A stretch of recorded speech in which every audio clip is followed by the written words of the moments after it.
muy buenas noches a todos los que están conectados. Mi nombre es el doctor Marco Ramos, presidente de la organización Ciencia en tus Manos. Y hoy estamos aquí en un evento, ¿verdad?, especial, un primer conversatorio sobre conceptos básicos de la vacunación. Este conversatorio es traído a ustedes por la iniciativa Cuídate, Cuídame. Esto es una iniciativa liderada por Ciencia Puerto Rico, Mercy Corps Puerto Rico y el Puerto Rico Health Science Trust. Déjame por aquí vamos a tener por acá, se me había olvidado, vamos a tener por acá a Evelyn Medina, que va a ser nuestra intérprete de señas, ¿ok? Así que, como les estaba diciendo, esto es una iniciativa traída a ustedes por Ciencia Puerto Rico, Mercy Corps Puerto Rico y el Puerto Rico Health Science Trust. Estas tres organizaciones se han unido para crear esta iniciativa Cuídate, Cuídame. Hoy Ciencia en tus Manos pues se une a ellos, ¿verdad?, en una colaboración para hablar sobre conceptos básicos de las vacunas, cosas que ustedes todavía quieren saber, cosas de las cuales existen dudas todavía en la población general. ¿Qué cosas te preocupan? ¿Qué cosas necesitas saber ahora que ya nos estamos acercando, ¿verdad?, prontamente a lo que va a ser una vacunación ya masiva, donde vamos a ir moviéndonos a las demás fases y entonces vamos a tener más personas vacunadas? Es muy importante que aclares tus dudas. Pero entonces hoy tengo dos invitadas, ¿verdad?, muy especiales. Tenemos a Luz Cumba García. Luz Cumba García es candidata doctoral en la Clínica Mayo en Inmunología y es miembro, ¿verdad?, de Puerto Rico Science Policy Action Network. Así que con nosotros está por aquí Luz. ¿Cómo estás, Luz? Hola, muchas gracias por la invitación, muy bien. Qué bueno.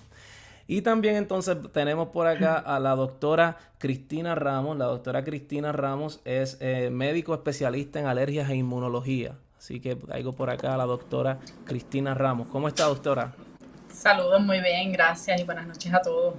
Excelente. Así que nada, vamos a empezar a hablar un poco sobre esto de las vacunas del COVID-19 para el COVID-19, ¿verdad? Que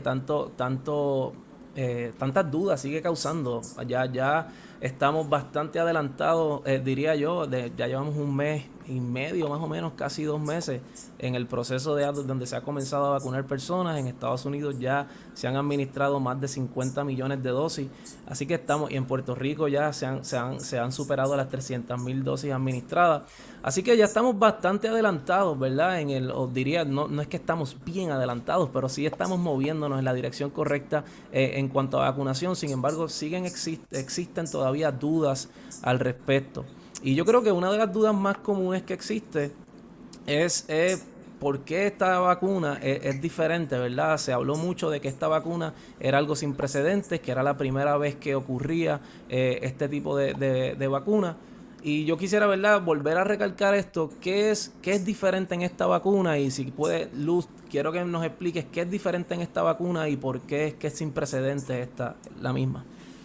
Sí, muchas gracias. Es una pregunta que recibo mucho, ¿verdad? En los diferentes conversatorios y una pregunta bastante válida, porque esta vacuna utiliza material genético, ARN mensajero, y es la primera vacuna que usa esa tecnología en Estados Unidos. En otras partes del mundo sí se ha utilizado, pero es la primera y es entendible que eso genere desconfianza, ¿verdad? Porque es algo pues que no se había trabajado antes. Así que brevemente les voy a explicar en qué consiste. Básicamente los científicos toman parte del código genético del material genético o ARN del virus. Y ese material genético es como un manual de instrucciones que le va a decir a las células lo que deben hacer, las instrucciones, y ese va a recubrir, ¿verdad? Va a estar recubierto por un lípido, que es lo que le va a dar protección. Yo siempre hago una analogía entre el caramelo y el chocolate. El caramelo básicamente es el material genético que está dentro del chocolate, que el chocolate vienen siendo los lípidos o las grasas que van a protegerlo y van a permitir que pueda entrar sin problemas dentro de la célula. Entonces, vamos a hablar también más adelante quizás un poquito de las diferencias entre ambas vacunas que están ahora mismo fuera, la de Moderna y la de Pfizer. Básicamente, una de las diferencias es la grasa, los lípidos de los que están Okay. compuestos estas dos vacunas. Esa es una de las más grandes diferencias. Y en eso también reside la diferencia de la temperatura, pero podemos adentrarnos un poquito más en eso. Básicamente, este material genético, esta vacuna, pues es inyectada en el paciente en los pacientes, y la vacuna va a ingresar a las células y ahí les va a decir, ok, produzcan la proteína, la espícula, de las espinas del virus, ¿verdad? Es una parte de esas espigas que rodean el coronavirus, lo que esta vacuna va a reproducir. Entonces, como es una partecita nada más, es chiquitita, no es que va a reproducir el virus. Y ese es ¿verdad? Otra duda que surge mucho. Pues entonces me están inyectando el virus. No te están inyectando el virus. Es simplemente pedacitos de esa corona, de esas espigas del virus. ¿Y qué va a hacer eso? Lo que va a hacer eso es que va a activar el sistema inmunológico, ¿verdad? Va a decir, aquí hay como que algo está pasando y eso va a empezar a producir anticuerpos, que es el fin de todas las vacunas, básicamente, producir anticuerpos. Y eso va a activar células. Células que son glóbulos blancos, que no voy a entrar mucho en detalles en eso, ¿verdad? Pero básicamente son células inmunológicas que se van a activar, van a producir anticuerpos y van a empezar a estimular para entonces poder destruir esas células infectadas. Entonces, al final de todo ese proceso, ya nuestro cuerpo, nuestro organismo va a aprender cómo protegerse contra futuras infecciones. Y se va a generar lo que es una memoria inmunológica. Básicamente que cuando, si vuelves a estar expuesto, en este caso, expuesta al virus, pues ya tu cuerpo va a saber cómo reaccionar a ese virus. Y esa es la importancia de ambas dosis también. Una de las razones por las cuales tenemos 2 dosis con este tipo de vacuna. La primera dosis yo la veo como un entrenamiento, como que le estamos dando una introducción al sistema inmunológico de esta partecita del virus, de esta espiga, ¿verdad? Para que ya el cuerpo aprenda a cómo reaccionar a eso. Y eso te empiezan a preparar. Es como cuando vas a la escuela. Te empiezan a preparar y todo eso. Y los anticuerpos comienzan a crearse. Pero, ¿cuál es la importancia de la segunda dosis? La segunda dosis lo que va a hacer es que va a amplificar esa respuesta que se produjo con la primera dosis. Entonces se van a producir, pues, se van a aumentar la cantidad de anticuerpos y la memoria inmunológica va a entrar en vigor. Y por eso es bien importante ambas dosis, para que entonces tengamos el más número de anticuerpos que te ayuden a combatir el coronavirus. Perfecto, o sea que estamos hablando de que esta vacuna es sin precedente porque el material que se está usando para crear esa inmunidad o crear esa memoria, pues no se había utilizado antes en humanos. O sea, déjame aclarar eso, no se había autorizado, pero sí se había utilizado, ¿verdad? Para en otros ensayos clínicos, y son años y años de investigación, ¿verdad? Que se vienen acumulando en la utilización de este tipo de vacuna. Y sin embargo llegamos a un punto donde la vacuna se suman las circunstancias, ¿verdad? Tenemos una tecnología que es innovadora, que es producto de años y años de investigación. Estamos ante una situación que nunca hemos vivido en la historia moderna, que es esta pandemia. Y entonces de repente este tipo de vacuna pues provee esa solución que se estaba buscando.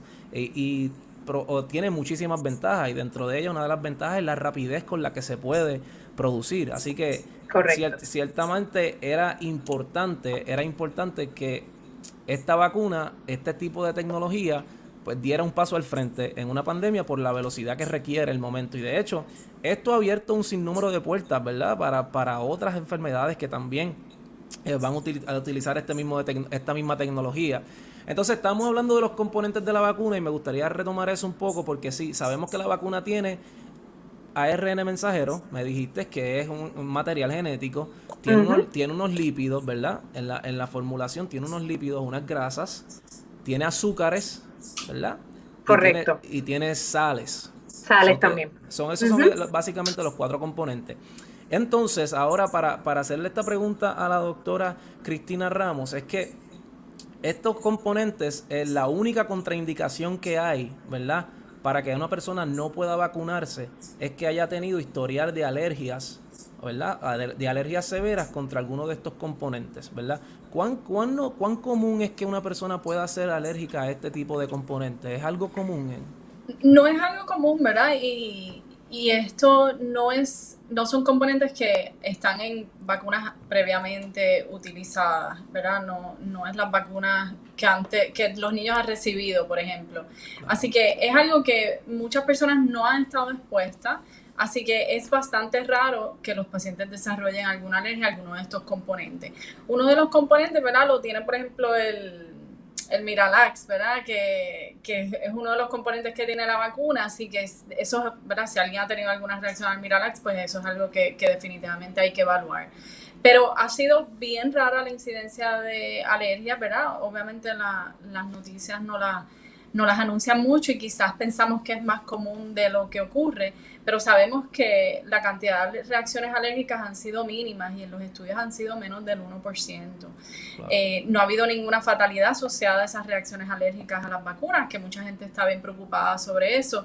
Y todos los pacientes que han tenido alguna reacción alérgica han resuelto con tratamiento. O sea, ellos han recibido los tratamientos indicados para una reacción alérgica y todos han superado esa reacción. Y yo creo que una preocupación que hay en las personas es como si una persona es alérgica a las nueces, al maní, si una persona es alérgica a los crustáceos, ¿puede vacunarse? Sí, y esa pregunta, ¿verdad? Hoy en día la contesto creo que como 15 veces al día en la oficina, ¿verdad? Y es algo que la gente está bien preocupada y recibo textos de amistades, de colegas. Definitivamente al uno tener alergias a algún alimento o algún medicamento nos indica que somos personas propensas a más reacciones alérgicas y eso, ¿verdad? Es una realidad. Si yo soy alérgico a la nuez, pues es más probable que yo sea alérgico a algún otro medicamento o a algún otro alimento. Así que definitivamente esa predisposición genética está presente. Así que es importante que las personas que tengan unas alergias severas, significativas a medicamentos mayormente, pues reciban la vacuna, ¿verdad? No es una contraindicación, que eso es bien importante. Los pacientes se pueden vacunar. No importa que seas alérgico a los camarones, al maní, a la penicilina, a la aspirina, que es lo más común que vemos en nuestra comunidad, se pueden vacunar. Lo que sí siempre recomendamos es que lo hagan en una facilidad que tenga el equipo para contrarrestar una reacción alérgica.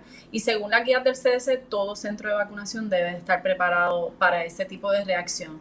Lo otro también es que esperen 30 minutos en el lugar de la inyección para observar alguna reacción. Yo, para dar un ejemplo, me vacunaron y salí, me monté en el carro y me fui a la oficina y después dije, Dios mío, no me quedé ni 5 minutos aquí.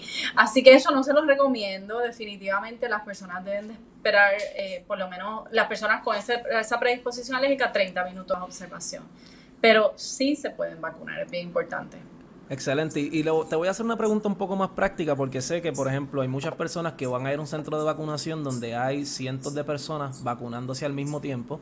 Entonces, esa espera de 30 minutos quizás no van a ver o es poco práctico que haya una persona monitoreando a todos los que están en ese tiempo de espera, ¿verdad? Pero entonces el paciente o la persona que se vacuna es bueno que sepa o que tenga alguna idea de cómo se ve una reacción alérgica, cómo se siente una reacción alérgica severa, cosa de que si la persona está esperando esos 30 minutos y siente algo extraño, pues actúe rápido y se comunique con el proveedor de salud que esté allí. Definitivamente, ¿verdad? Una reacción alérgica severa es lo que conocemos como anafilaxis, ¿verdad? Anafilaxis es una reacción que envuelve, lo que es la definición médica, ¿verdad? Es que envuelve más de 2 sistemas. O sea, que me salieron ronchas, ¿verdad? Ronchas rojas, levantadas, que dan picor, y me dio falta de aire. Así que, para dar ejemplo, picor en todo el cuerpo, ronchas, ¿verdad? Ronchas tienen muchas definiciones en nuestro lenguaje, pero, ¿verdad? Ronchitas son levantadas, que piquen, rojas, calientes. Falta de aire, que estemos pitando, ¿verdad? Las sibilancias como si fuera un ataque de asma, apretón en el pecho, sentir que no podemos tragar o que no podemos respirar, que no nos llegue el aire, mareo, pérdida de conocimiento. Pacientes también pueden tener síntomas gastrointestinales, ¿verdad? Como retortijones. En mujeres podemos tener contracciones del útero, como dolores menstruales. Y definitivamente esos son todos síntomas que pueden identificar una reacción severa. Así que si el paciente en esa espera siente alguno de esos síntomas, es importante que le notifique al personal que está atendiendo de que siente algo, ¿verdad?, diferente. Es bien importante que hay otras personas que tienen otros síntomas que se pueden confundir, ¿verdad? Hay personas que se inyectan y se desmayan. Mi hijo se le pusieron una vacuna y se desmayó en la oficina del pediatra. O sea, y eso a veces también vamos con mucha ansiedad, como estaban mencionando, es una vacuna nueva, una tecnología nueva, hay mucho temor, así que las personas muchas veces van bien ansiosas y pueden sentir como palpitaciones o sentir que se están mareando por el estrés y por la ansiedad y por el trauma, ¿verdad?, de la inyección que en algunas personas les causa dolor. Así que es bien importante esos síntomas. Ronchas, la mayoría, el 90% de las reacciones alérgicas severas tienen ronchas o hinchazón, ¿verdad? Nos salen ronchas rojas, se nos hinchan los ojos, se nos hinchan los labios. Y adicional, tener algún otro síntoma como respiratorio, ¿verdad?, como las que mencioné, o algún síntoma neurológico como pérdida de conocimiento o mareo. Excelente. Ok, voy a buscar una pregunta de la audiencia, porque sí vi que hay una pregunta aquí de la audiencia importante y la hace Mayra Flores. Así que Mayra nos pregunta: saludos, una persona con enfermedad autoinmune, ¿se puede vacunar tiroiditis de Hashimoto, por ejemplo? O sea, que las personas con algún tipo de enfermedad autoinmune podrían vacunarse o no. O sea, ¿cuál es la recomendación general, verdad? Sabemos que hay muchos casos específicos que es importante que usted consulte con su médico directamente, que es quien tiene su historial y quien puede darle la mejor recomendación. Pero, ¿verdad?, a grandes rasgos, a modo de proveer orientación, ¿cuál sería esa respuesta? Pues no ha habido ninguna reactivación de ninguna enfermedad autoinmune en los estudios, ¿verdad? Así que no hay ninguna contraindicación para recibir la vacuna cuando tienes un historial de enfermedades autoinmunes. Y es bien importante también recalcar que muchas personas con enfermedades autoinmunes, como lo son la artritis reumatoide, el lupus, por ejemplo, muchas veces están en medicamentos que suprimen el sistema inmunológico. Y es importante que esos pacientes sean, ¿verdad?, se vacunen con mayor premura, porque ellos están a riesgo de tener una infección más severa debido a su sistema inmunológico comprometido. Claro. Perfecto. Y sí, o sea, es importante que entendamos que al momento todas estas personas que pues tienen de alguna manera el sistema inmune comprometido, ¿verdad?, sea porque estén medicamentos después de un trasplante, por alguna otra enfermedad, etcétera, no están contraindicados para vacunarse. Es decir, que sí se pueden vacunar, pero lo importante es que hay una salvedad, ¿verdad? Una salvedad pequeña, que lo único que se indica en la hoja de la vacuna es que es probable que estas personas, por su condición de inmunosupresión, no desarrollen el mismo nivel de protección con esa vacuna que personas que no están inmunocomprometidas. Así que por eso es que la recomendación es que sí se vacunen, que sí, ¿verdad?, vayan a su médico, consulten, se vacunen, pero que sepan que eso es una probabilidad que no desarrollen el mismo nivel de... Pero Aguel, eso es como si te dijeran, que fue una analogía que usábamos ayer en otro live, es como si la mayor parte de la gente va a la batalla con 1000 soldados y a esta persona inmunocomprometida por su condición pues le toca ir con 500. Pero 500 son mejores que nada, ¿verdad? Así que es importante. Y puede ganarla con 500 también. Exactamente. Exactamente, y en Esparta la ganaron con 300, así que... Así que, mira, yo creo que esa pregunta es bastante común y la hemos visto bastante. Y otra cosa que nos pasa mucho es ¿por qué yo tengo que confiar en esta vacuna si la hicieron tan rápido, ¿verdad? O ¿por qué es que esto se hizo tan rápido? Y si eso me debe dar un tipo de desconfianza. La respuesta corta es no, pero te vamos a dar una respuesta más larga, ¿verdad? No tienes que tener desconfianza. La respuesta es no tienes que tener desconfianza. Ahora te vamos a explicar por qué. Así que, Lucy, ¿nos puedes decir un poco, ¿verdad? ¿Por qué es que esta vacuna avanzó tanto? Sí, pues mira, realmente in a nutshell, en resumen, agilidad regulatoria de parte de la FDA. Hay un proceso que se llama la autorización de uso de emergencia, que voy a estar explicándolo un poquito. La tecnología avanzada, que ya estaban las bases establecidas, sobre todo con la tecnología de ARN mensajero. Mucho dinero invertido en poco tiempo. Así que eso es bien importante, y los mejores científicos científicos y profesionales del mundo colaborando, ¿verdad? Claro. También añadimos influencia de salubristas, de políticos y del sector económico. Colaboración entre diferentes agencias, la milicia también estaba envuelta. No hubo ninguna escasez de voluntarios para los ensayos clínicos, que a veces es un problema, que no consiguen personas, ¿verdad?, que donen de su tiempo para este tipo de estudios. Múltiples lugares a través del mundo estaban trabajando en ensayos clínicos también. Hubo muchas alianzas entre el gobierno, las industrias, subvenciones millonarias de parte del gobierno y de industrias privadas también, de fundaciones.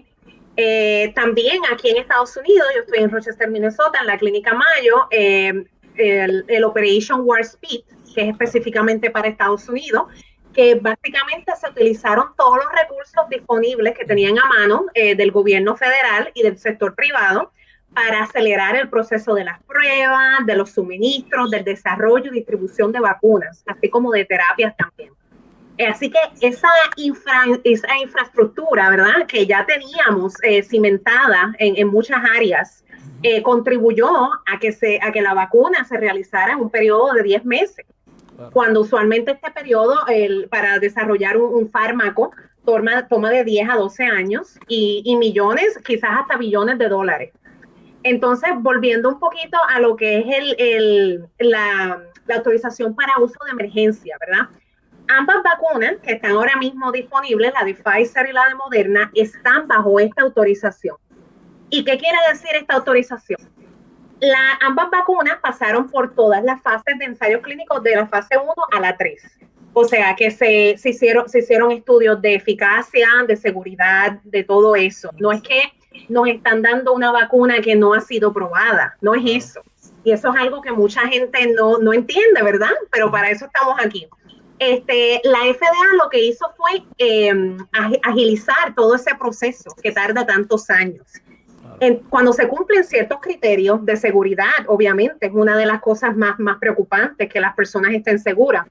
Entonces, esto es una emergencia, es una pandemia, que eso también da como pie a que se autorice esa excepción, básicamente. Entonces, todos esos criterios, ¿verdad?, deben cumplirse para que la FDA haga algo así. Pero esta autorización entra en vigor mientras haya una emergencia pública, una pandemia. Tan pronto pase la pandemia, que esperemos sea pronto, todo este proceso va a ir en retroceso, va a pasar un poco para atrás. Y se va a pasar, estas vacunas van a pasar el proceso regulatorio normal que se pasaría con otros fármacos. Ya claro, hay muchos estudios disponibles que van a ayudar a agilizar ese proceso, obviamente, pero ¿verdad? Ya la autorización no va a ser vigente porque ya la emergencia pasó. Entonces, pues eso es bien importante. Las vacunas, ¿verdad? Estas vacunas no significa que van a estar aprobadas así para siempre, es por el periodo de emergencia. Puede ser que las cosas cambien de aquí a un tiempito. Yo quería añadir algo, Marcos, claro, para dar cuéntame. un ejemplo. Sí. Como muy bien mencionó Luz, se ha compartido información que antes no se compartía de esa manera. O sea, se han abierto plataformas científicas donde los científicos comparten toda la data, que eso es información, ¿verdad?, día a día. Claro. Para darle un ejemplo, encontré una información que en diciembre del 2020, no, 2019, sí, 2019, me confundí de año. En diciembre de 2019, China publicó la secuencia completa genética de este virus y al otro día ya estaban los científicos en los Estados Unidos trabajando en vacunas. Y eso usualmente no pasa en la población científica. Uno tiene unos resultados, tienes que publicar un estudio que quizás te tardas 4 o 5 meses en publicarlo, después en lo que te lo aprueban, ¿verdad?, puede pasar un año. O sea, que el intercambio de información tan libre y tan no restringida como usualmente está en las revistas científicas, yo creo que ha añadido mucho a esa rapidez. Y bien importante, ¿verdad? Esto sí es una vacuna nueva de COVID-19, pero se han hecho estudios por muchos años en HIV y en malaria usando esta misma tecnología. que ¿verdad? La gente dice, es nueva. Bueno, es nueva para COVID, pero ya la tecnología existía y ya se ha estado trabajando por años y años con otras condiciones. Que eso también es bien importante que la gente lo entienda, que no es que se le inventaron este año todo, o sea, la fórmula. Totalmente, y me gustaría, ¿verdad? Con esto. Y los chavos, perdón, Martín, los chavos, muchos chavos, que sí. Las cosas trabajan más rápido con chavos. Totalmente, y desde el punto de vista del fabricante, ¿verdad? Cuando tú lo piensas así, tú sabes que cuando tú vas a invertir una gran cantidad de capital y de esfuerzo y recursos humanos en la creación de algo, eso pues requiere mucho capital de parte de la compañía. Entonces, en este caso, esos gastos estaban siendo absorbidos por el gobierno. El riesgo. Exacto, el riesgo estaba siendo absorbido por el gobierno por el hecho de la pandemia. Así que eso aumentó muchísimo la velocidad. Otra cosa bien importante es que cuando el criterio principal para una autorización de uso de emergencia es que en el contexto que se vive de la emergencia, el beneficio de tener esto disponible supera el riesgo, ¿verdad? Y ese es el criterio principal. El beneficio de tener esta vacuna, pues, es mayor al riesgo que corren, al riesgo que podría haber de que la vacuna causara algún daño. ¿Y cómo se sabe esto? Por todos los ensayos clínicos que se hicieron, que se demostró que no estaba ocurriendo ningún efecto secundario adverso o de tal magnitud que fuera peor, ¿verdad?, que no tener una vacuna.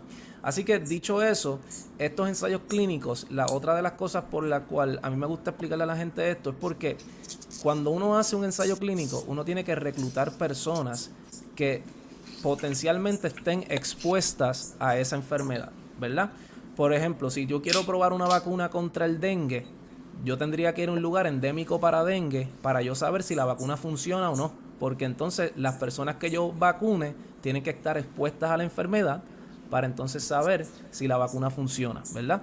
En este caso, el COVID-19 está en el mundo entero, ¿verdad? Todas las personas del mundo están potencialmente expuestas al COVID, al SARS-CoV-2, que es el virus que causa el COVID-19. Por lo tanto, cualquier persona que estuviera dentro del rango de edad y cumpliera con los parámetros establecidos podía participar de esto, porque el criterio de exclusión de dónde está el virus para saber que la persona esté potencialmente expuesta, pues era bien fácil porque está en el mundo entero. Así que eso es una de las cosas que más ayudó, porque lo que normalmente a ti te tardaría años en reclutar tu número máximo de personas, estas personas lo pudieron hacer en semanas, 3, 4 semanas, y ya tenían el número total de voluntarios que necesitaban. Así que esa es una de las razones principales por las que esto avanzó tanto. Cuando seguimos sumando todas las demás, sabemos que aunque es un evento sin precedente, la velocidad con la que se aprobó, ciertamente no es imposible ni es descabellado. Cuando tú sumas todas estas variables, tú dices, pues es hasta lógico que hayan avanzado tanto. Así que, ahora que mencioné ensayos clínicos y mencioné efectos secundarios, me gustaría hablar sobre eso, porque sí, se han hablado sobre reacciones no deseadas o reacciones adversas después de la vacunación. Todas pasajeras, ¿verdad? Todas que se resuelven solas y cosas normales del proceso. Pero me gustaría que la doctora Cristina nos dijera un poco sobre qué son esas cosas que más se han visto, ¿verdad? ¿Qué puede hacer una persona si tiene un dolor de cabeza después de vacunarse? Pues se puede tomar una Tylenol, descansar. ¿Qué cosas puede hacer una persona? Pues lo más común que se ha reportado es el dolor en el área de la inyección, ¿verdad? Claro. Eso es lo más común que han reportado los pacientes y lo que se ve en los estudios. El dolor no severo, sino moderado leve en el área donde se administró la inyección. Seguido por dolor de cabeza y fatiga. La fatiga, el cansancio. O sea, fatiga, ¿verdad? En Puerto Rico decimos fatiga es como asma. Pero fatiga en términos de los estudios significa cansancio. O sea, ese fue el segundo efecto secundario más común, seguido por el dolor de cabeza. Así que eso es bastante común en adultos. Sí se vio que en pacientes mayores de 55 años tenían menos efectos secundarios que los más jóvenes. Eso podría ser, ¿verdad? Porque el sistema inmunológico a través del tiempo, ¿verdad? Tiene menos soldados, ¿verdad? Como estábamos mencionando ahorita. Y puede ser que esa respuesta inmunológica no sea tan fuerte como la de una persona de 21 años. Lo que mencionaste, Marcos, es que los síntomas son transitorios. Como bien dijiste, la mayoría de los pacientes en 1 o 2 días ya los síntomas resolvieron, ya te sientes bien. En la vacuna de Moderna, los efectos secundarios se pueden ver un poquito más tarde. O sea, Pfizer fue más 1 o 2 días los efectos secundarios mayormente. En las de Moderna puedes hasta la segunda semana presentar esos efectos secundarios. Tengo pacientes que han reportado 10 días, 14 días que le dan los efectos secundarios con la de Moderna. Así que eso fue lo más común. Aparte del dolor de cuerpo, lo otro, escalofríos, pero esos son menos común. Efectos secundarios severos fue menos del 1% de los grupos, 0.3, 0.4 por ciento de la población, o sea que eso es bastante raro verlo. Los medicamentos que podemos utilizar después de la vacuna. Si podemos no tomarnos nada, mejor, ¿verdad? Podemos usar Panadol. Hay unas teorías de que el Tylenol o el Panadol puede bajar un poco la respuesta inmunológica de una vacuna. Eso es debatible, ¿verdad? Pero hay un poquito de evidencia que eso puede afectar, o sea que por esa razón, pues, por eso digo, si lo pueden tolerar mejor. Si es mayormente dolor, pueden usar compresas frías, ¿verdad? En el área para aliviar el dolor muscular. Y el Advil, Aleve, aspirina, Motrin, para no decir una en particular, una marca, ibuprofen, una Naproxen, etcétera, que son antiinflamatorios derivados de la aspirina, pues esos los usamos si, ¿verdad? Los síntomas ameritan, porque estos también hay un poco de evidencia en la literatura que pueden disminuir, ¿verdad? Esa reacción inflamatoria porque son antiinflamatorios. Y nosotros queremos inflamación, ¿verdad? La vacuna, como bien dijo Luz, la vacuna simula una infección. Dice, veo este pedacito del virus y tengo una infección, pero de verdad no tengo una infección. Lo que estoy viendo, reconociendo algo raro en mi cuerpo, y voy a crear una respuesta del sistema inmunológico para combatirlo y crear inmunidad a esa partícula, ¿verdad? O ese virus. Así que queremos inflamación, eso es bueno, tener efectos secundarios, ¿verdad? Aunque no nos sentimos bien, si tenemos un día malo, pensemos que un día malo es mejor que estar 2 semanas en el hospital o en intensivo, ¿verdad? Claro. Esos síntomas son un reflejo de la activación de nuestro sistema inmunológico y eso es bueno, así que lo tenemos que ver como algo positivo. Ay, sí, me siento mal, qué bueno, eso significa que me está funcionando la vacuna. Así que eso es bien, ¿verdad? Yo digo, qué bueno, me duele todo, eso es lo mejor, ¿verdad? Porque tú sabes que nuestros soldados están ahí, claro, dando la lucha y causando revoluciones en nuestro sistema inmunológico, en nuestros nódulos también, y activando más soldados para combatir el virus. Claro, y algo que quiero añadir. Sí. Totalmente de acuerdo con la doctora Ramos, y yo creo que las personas, yo recibí la vacuna y tengo muchos colegas también aquí que la han recibido. Los efectos secundarios han variado, pero ninguno de ellos ha durado más de 24 horas. Claro. Todos han sido menos de 24 horas y eso es algo que quiero enfatizar, que la gente, ¿verdad?, no le dé miedo.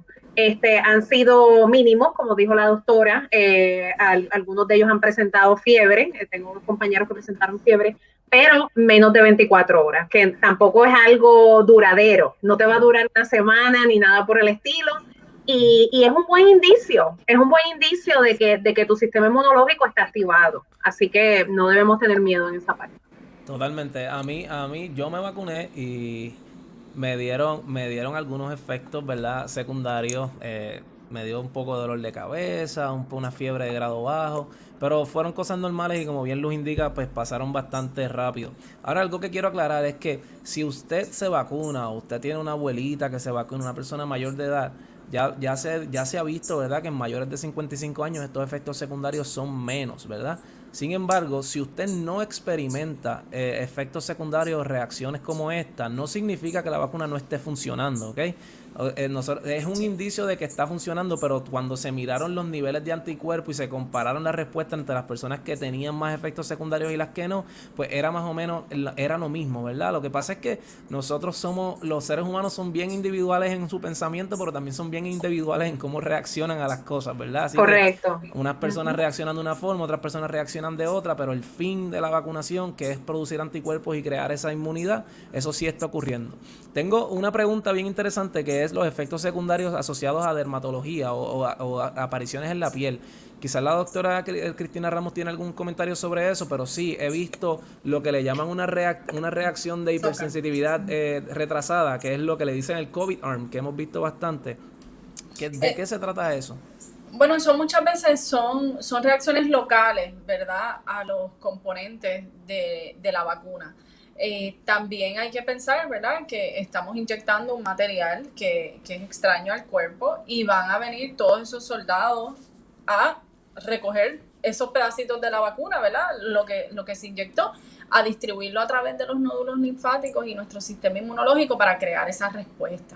O sea, que el que se te hinche el brazo, ¿verdad? O se te forma una roncha más grande, levantada, ¿verdad? Más o menos del tamaño del puño de uno en esa área, es una reacción de inflamación en esa área, ¿verdad? Y puede ser o tus mismas células inflamatorias que están yendo a esa área o también alguna reacción a alguno de los componentes.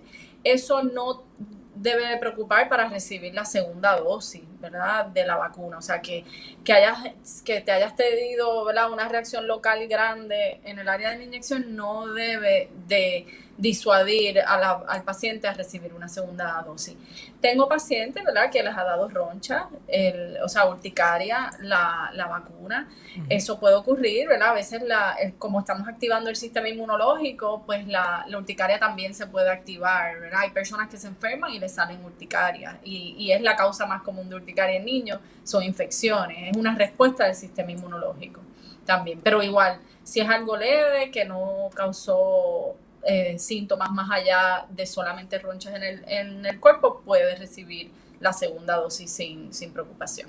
Y yo creo que una pregunta que van a tener la mayor cantidad de personas que vean esto es, si a mí me aparece algo en la piel o si yo siento un síntoma, ¿verdad?, o una reacción adversa, ¿cuándo yo sé que es normal y cuándo yo puedo determinar, no, tengo que ir al médico? ¿Qué criterios pueden existir ahí? ¿O qué señales uno podría pensar que le diga a la persona, ok, tienes que ir al médico, esto no necesariamente es algo esperado o está un poco por encima de lo que esperaríamos? Y yo creo que eso es importante que la gente lo tenga en mente.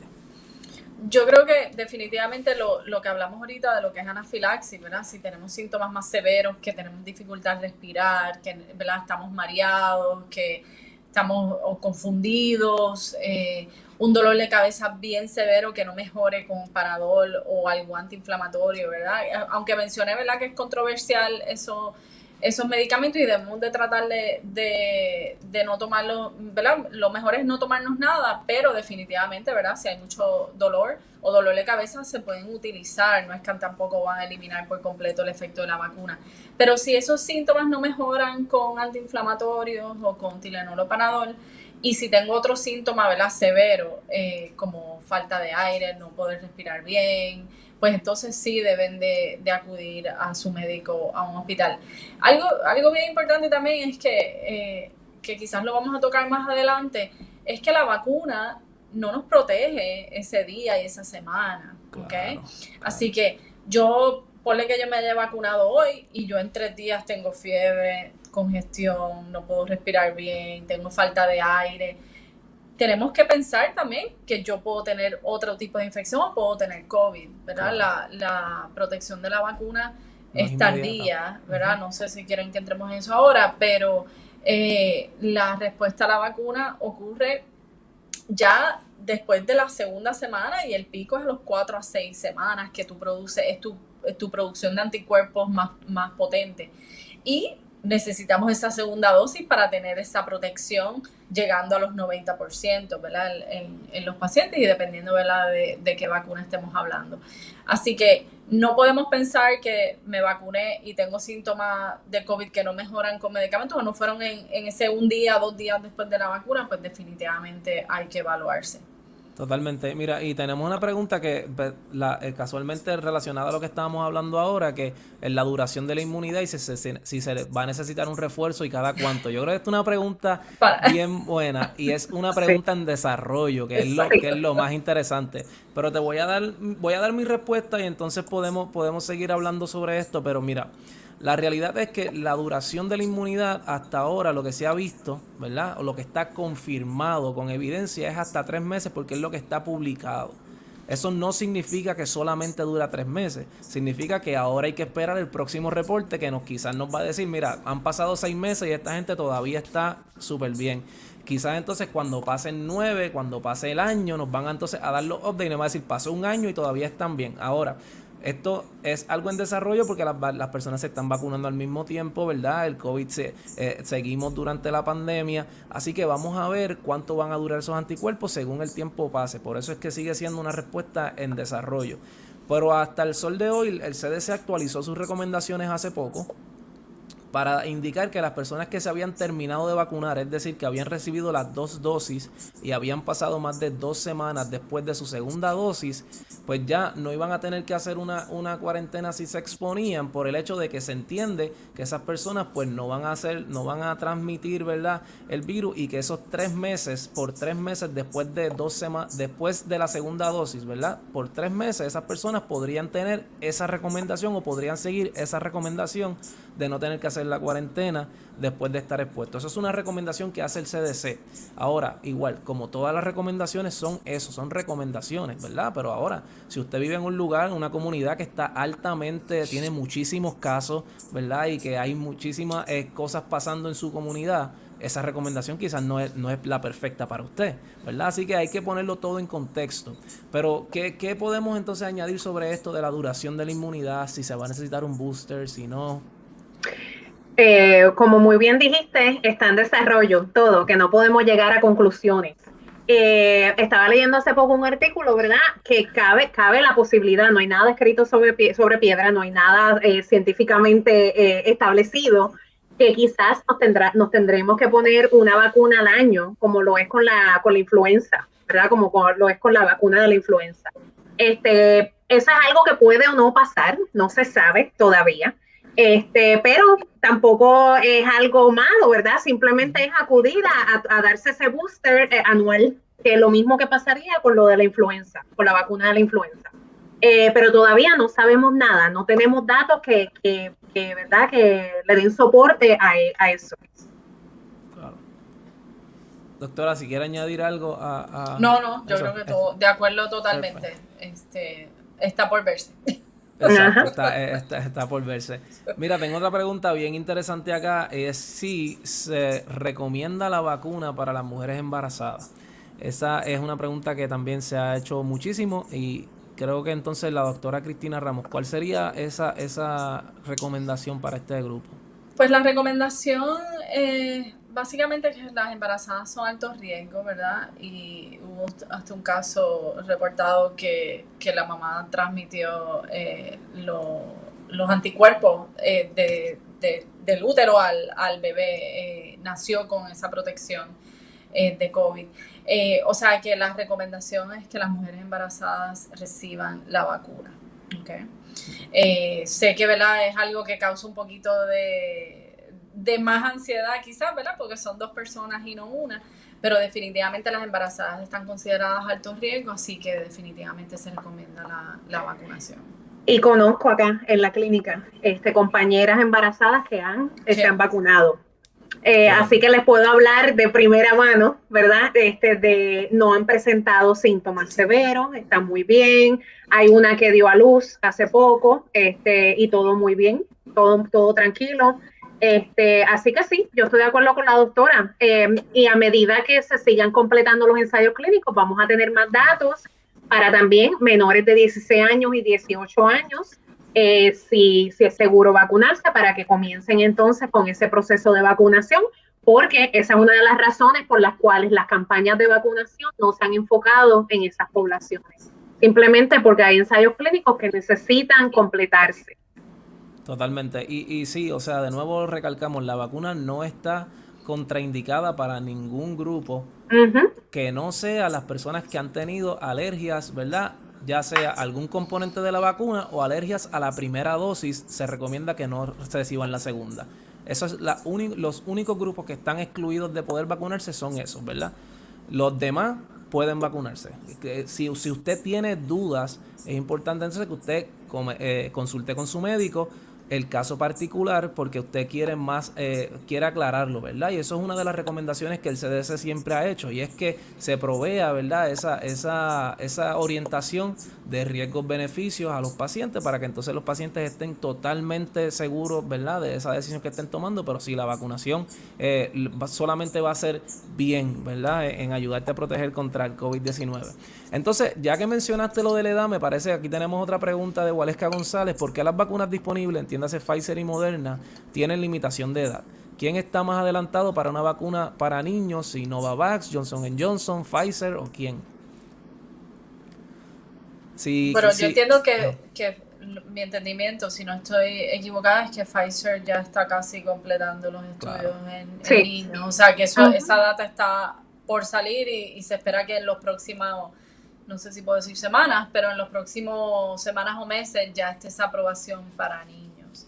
Y la razón por la cual no están esas poblaciones es que, ¿verdad? Necesitas esos pacientes, como habíamos mencionado, necesitamos pacientes para estudios clínicos y es un poco más difícil reclutar a niños que adultos, y eso es una realidad para cualquier estudio clínico, así que tiene que haber una cierta cantidad de niños en ese estudio y en esa población para poder el FDA dar esa recomendación y esa aprobación, aunque sea de emergencia, ¿verdad? Tiene que haber una muestra representativa de la población para poder dar esa recomendación. Pero los resultados han sido bien positivos en los estudios que se están corriendo para esa edad pediátrica, así esperemos que pronto esa indicación vaya a estar aprobada. Totalmente. Y la razón principal por la que no se aprobó, no se autorizó de primera instancia, fue precisamente por eso, porque el número no era representativo, y la razón fue que comenzaron más tarde. O sea, ellos empezaron a reclutar adultos y luego entonces expandieron el reclutamiento a que fueran personas más jóvenes, pero entonces al momento donde llegaron los datos de adultos, pues ya no había por qué seguir esperando, se podía hacer la autorización de uso de emergencia, pero sin embargo había que entonces limitar el grupo que era a lo que se completaban los datos de los menores. Así que es básicamente un proceso escalonado, ¿verdad? Empezamos con los adultos, vamos moviéndonos hacia abajo en las escalas de edad y hasta que entonces tengamos a toda la población.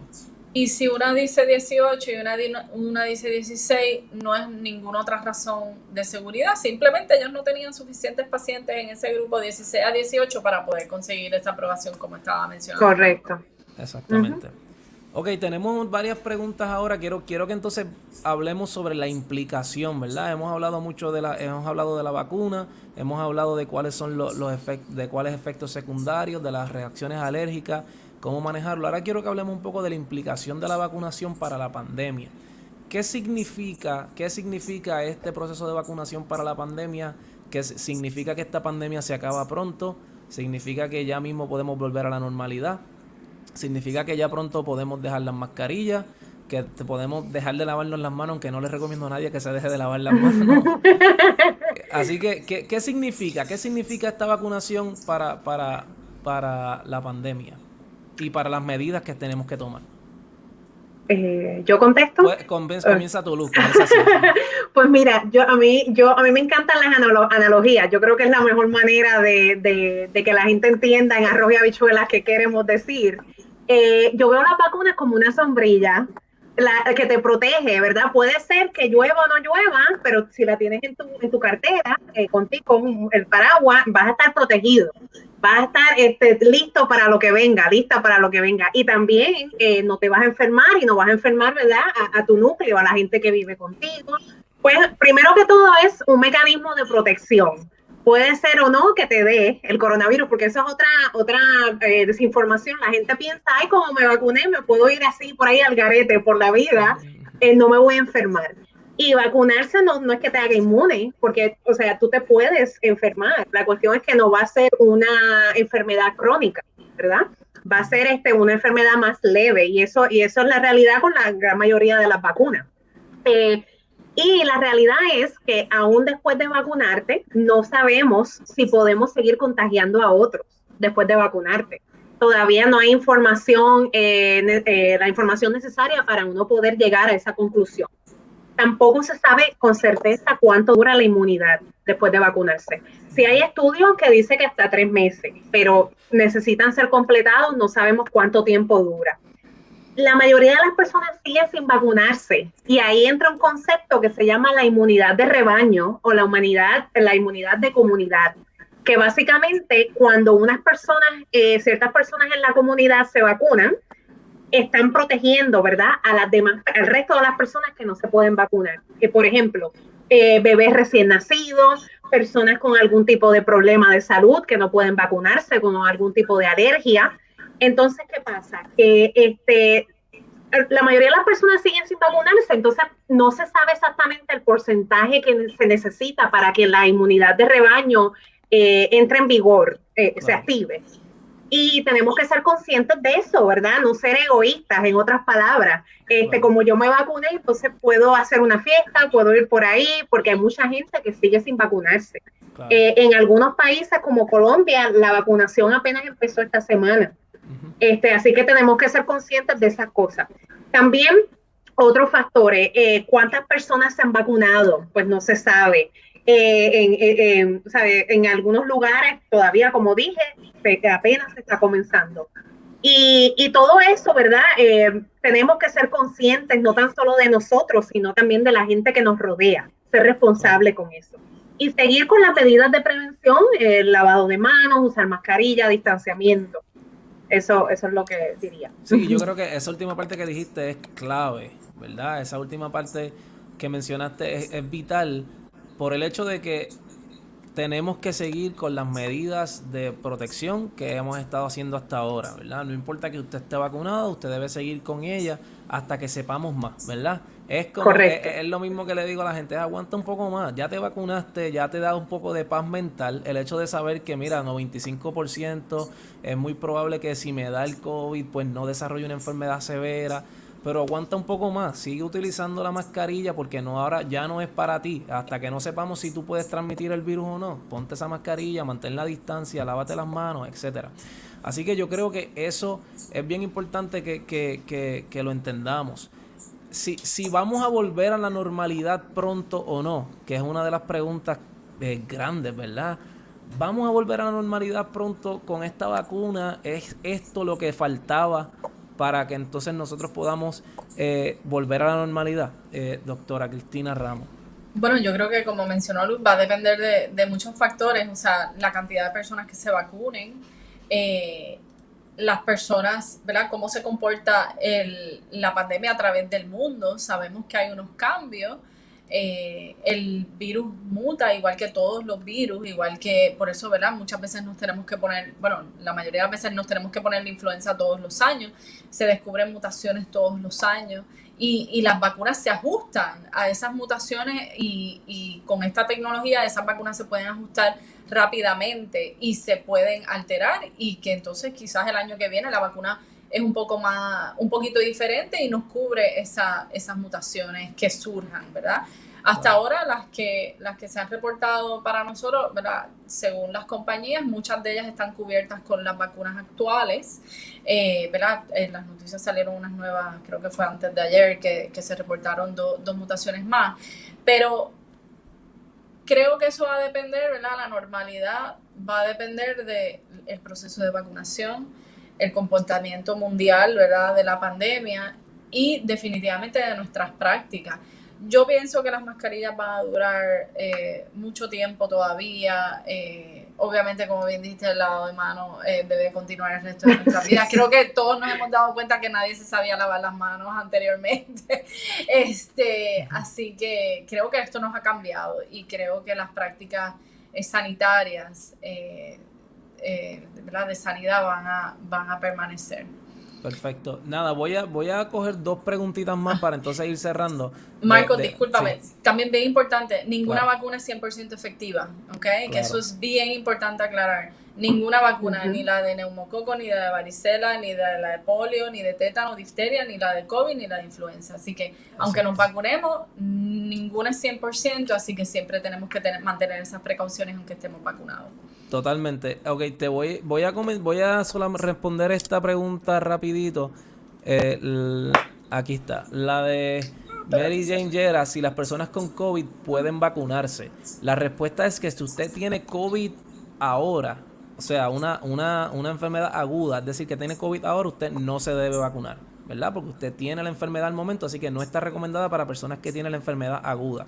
Ahora, si usted tuvo COVID, la recomendación al momento es que usted espere alrededor de 90 días después de haber tenido la enfermedad.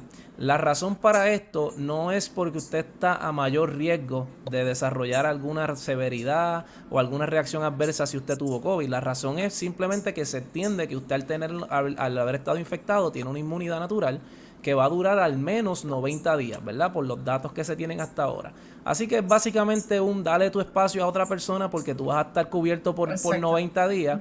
Y deja que otra persona se vacune, lo que entonces llega tu oportunidad. Así que esa es la respuesta. La persona con COVID ahora mismo agudo no debe vacunarse. Si una persona tuvo COVID, se puede vacunar. La recomendación es que espere 90 días después de el periodo en que tuvo la enfermedad.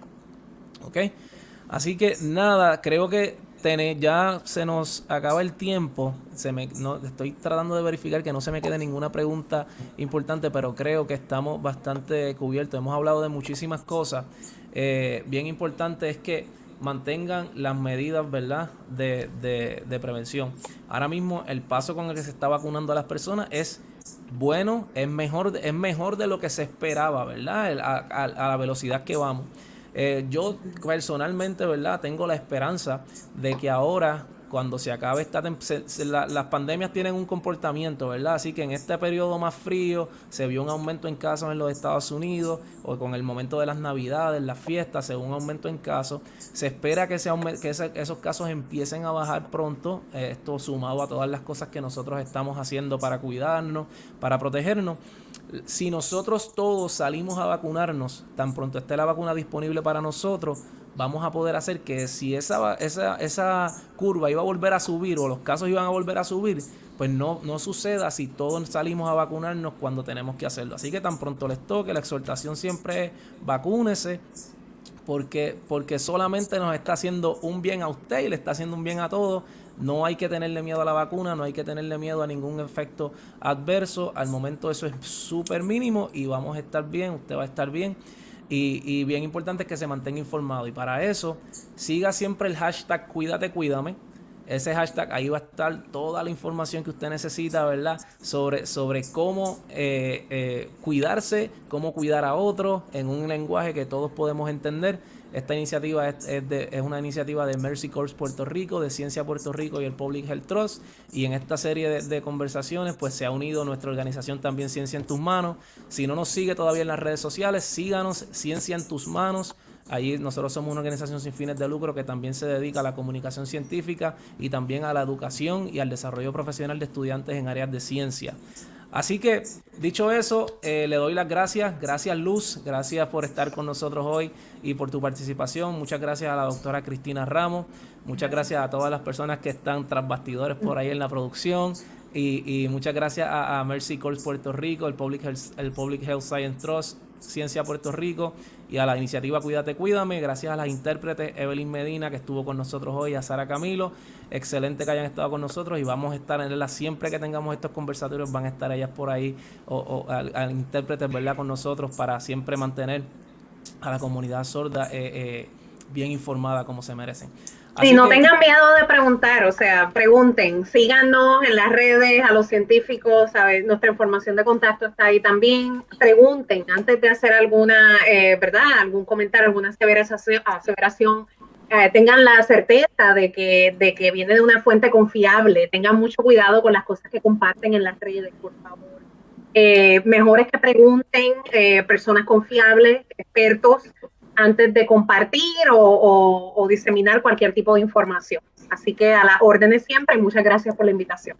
Excelente, muchas gracias a todos. Nos veremos gracias en la próxima. Gracias a todos. Buenas noches. Buenas noches.